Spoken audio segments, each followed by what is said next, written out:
And first things first, I want to talk about is Philadelphia and Dallas. Dallas wins in a comeback thriller, 24-21, and this is one of the more dumber games I've ever seen in my life. So many colossal mistakes from both sides, but somehow the Cowboys were able to pull it out in the end. Philly goes up 21-0 in the second quarter, and Dallas just has a couple of brutal turnovers. Cavante Turpin early in the second fumbles, which helps Philly get the 21-0 lead.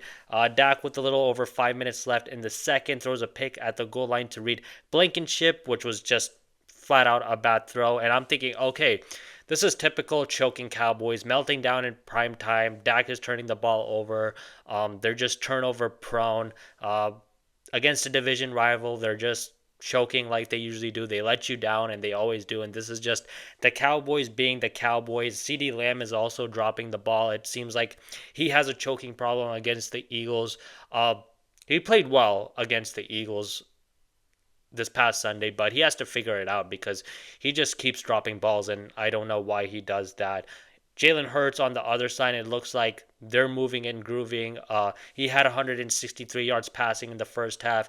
AJ Brown had 67 yards in the first half, and I'm thinking, okay, they're finally getting their passing game going. But second quarter, late, that's when things started to turn around for the Cowboys with a little under 3 minutes left. Dallas gets the ball back. Cavante Turpin has a 48-yard play, and off of that, they're able to get a touchdown. So they're down 21-7 going into the second half. And I was thinking that there's no way that the Eagles blow this. You'd think that they have solved all their second half woes of not scoring, but it just reared its ugly head against the Cowboys, and they weren't able to score to save their life in the second half. Cowboys rush was able to get to Jalen Hurts on critical third downs. Third quarter was pretty much a punt fest until Dallas was able to score with a little over 2 minutes left in the third quarter to cut it to 21-14.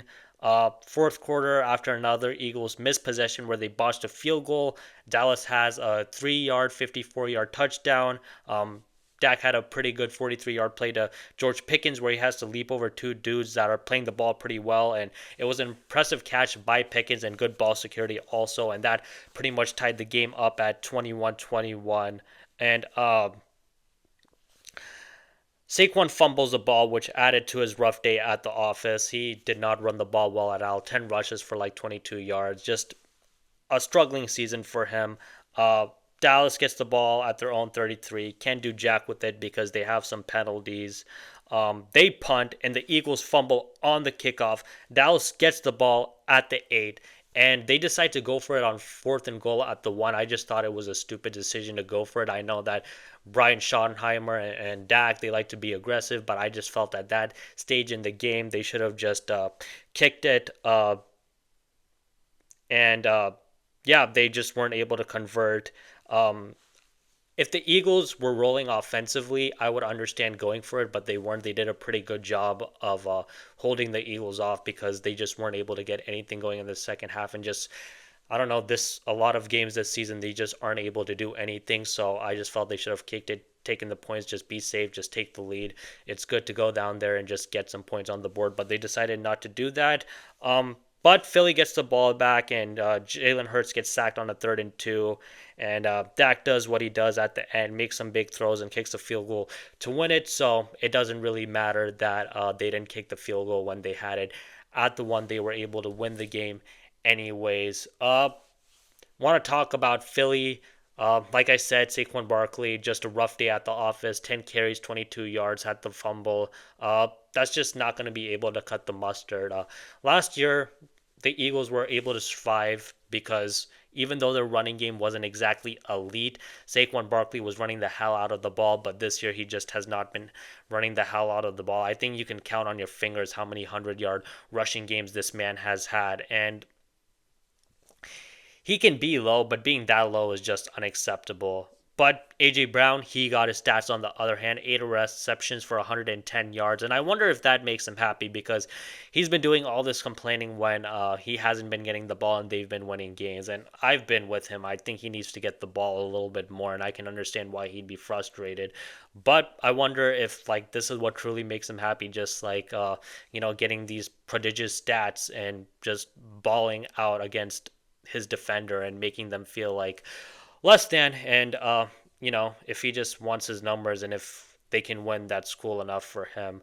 The defense for the Eagles evidently not good enough. I thought the defense would do a pretty good job on the Cowboys, but they didn't. 473 yards of total offense for the Cowboys in the second half, and that is bad. But you know what? Dallas does have two top wide receivers, and Dax is playing well. So I mean, I guess there's no shame in that.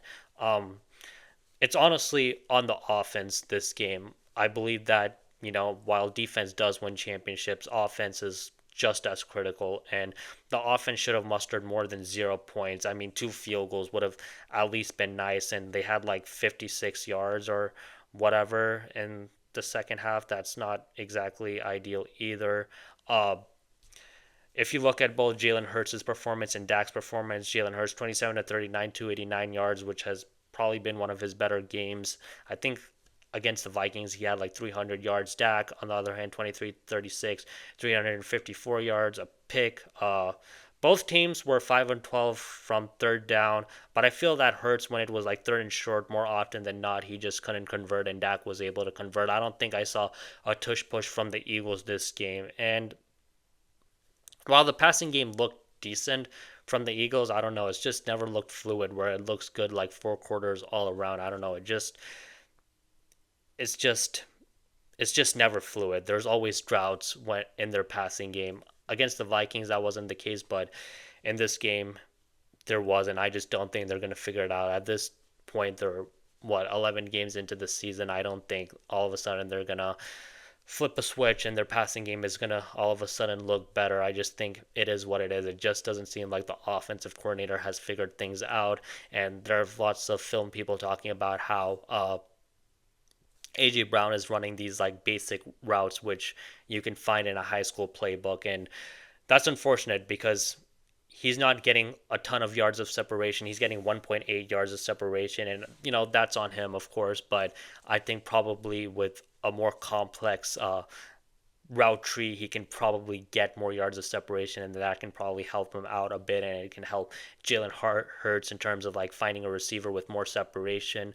But it is what it is at this point. They got a big game against Chicago, who just beat Pittsburgh, albeit with Mason Rudolph, and they did it by the hair of their chinny chin chin. But still, Chicago's definitely a threat. Caleb Williams is still a problem to deal with, and that Bears offense.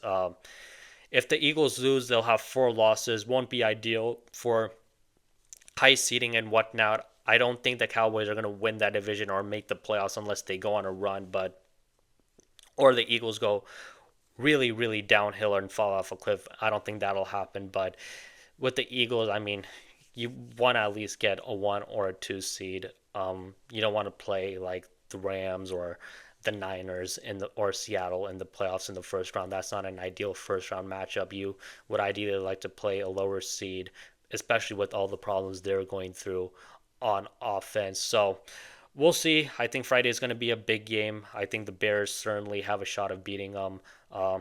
Yeah,